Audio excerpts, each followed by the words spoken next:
Meu nome é Rodrigo Bueno, eu fiz desenho industrial, sou design gráfico e vim para São Paulo com o sonho de me tornar cartunista, fazer história em quadrinhos, ou mesmo viver de desenho. Mas a primeira oportunidade real de trabalho que eu tive quando cheguei aqui foi dar oficina de história em quadrinhos em um projeto social no centrão de São Paulo. Não ganhava bem, mas me dava muito bem com a molecada. Eles eram da pá virada, mas eu tinha paciência e fui tomando gosto pela coisa. Depois, dei aula num colégio particular.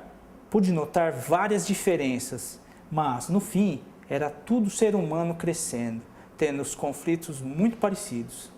Depois dei aula de quadrinhos numa ONG na Zona Sul, nas bibliotecas municipais, nas periferias e até em medida socioeducativa. Até aqui vai uns 10 anos de insistência.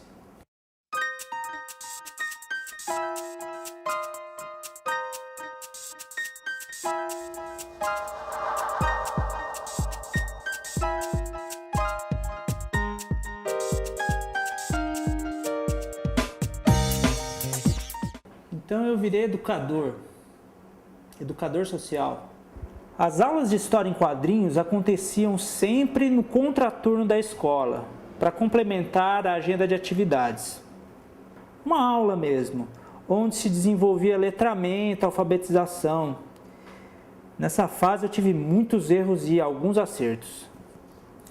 Experimentei muitas táticas, estratégias, temas, quebrei a cabeça diversas vezes para desenvolver o trabalho com a garotada e encontrar uma forma prazerosa, mas que não fosse um mero passatempo.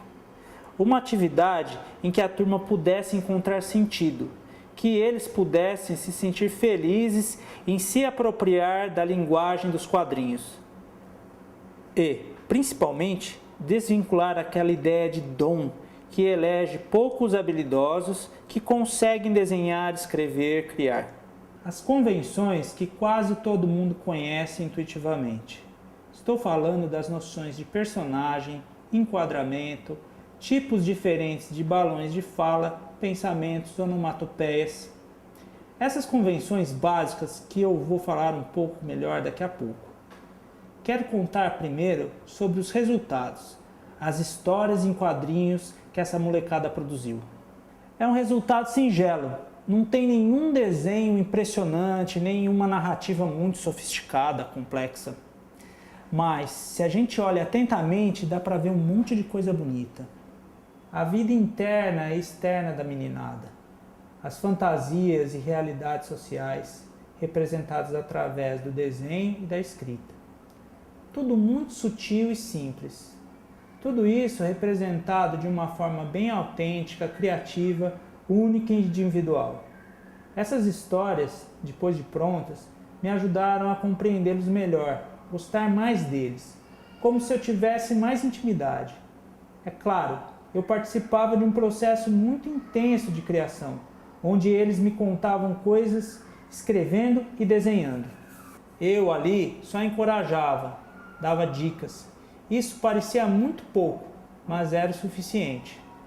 Quero contar para vocês um pouquinho do jeito que eu desenvolvi a oficina e convencê-los de que essa atividade é altamente gratificante, que o processo de desenhar histórias em quadrinhos é riquíssimo e que não tem necessidade de talento especial, só precisa ter confiança e interesse no assunto.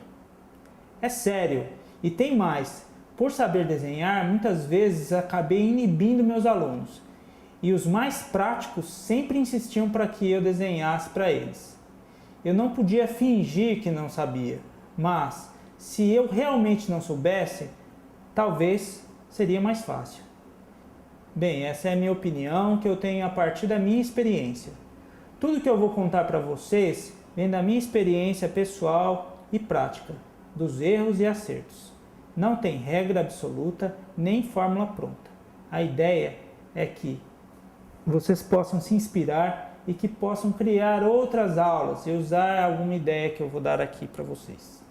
O importante é descobrir as possibilidades das histórias em quadrinhos e usar isso em sala de aula. Então vamos lá.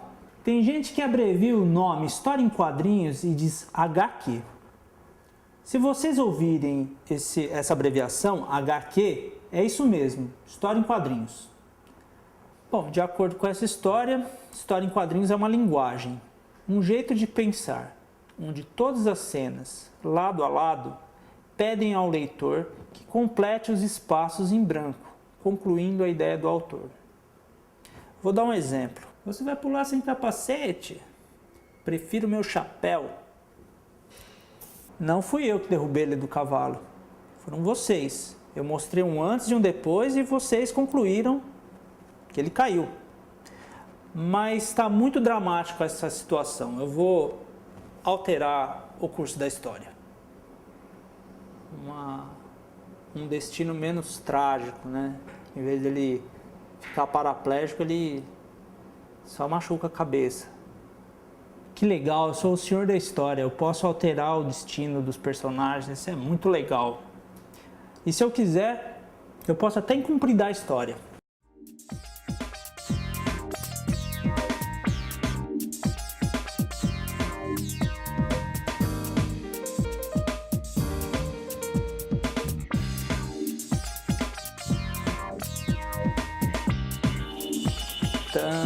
Ops! Bom, nessa sequenciazinha dá pra gente notar que história em quadrinhos é uma arte cheia de efeitos especiais. Tudo é muito simples. Com pequenos sinais a gente consegue sentir coisas como essa fumacinha que indica que o cavalo está andando. Aqui, ó, linhas de ação, tá? Isso aqui, esse ventinho dá a impressão de que o cavaleiro está em movimento. Onomatopeia, que é esse pocotó, pocotó, pocotó. Imagem como balão de pensamento. Sensações de dor, cheiro, som que indica uma ação. Esses recursos são muito legais. São só linhas, mas a gente olha e sente. No cinema, o diretor também precisa criar efeitos especiais, mas é muito mais complicado para ele fazer isso.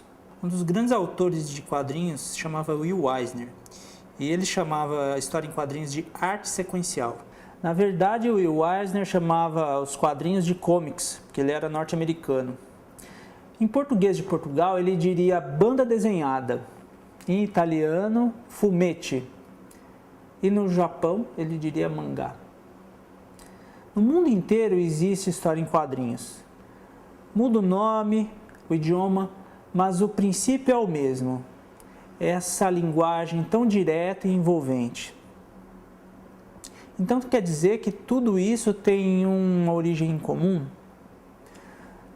Vamos entender um pouco melhor essa história.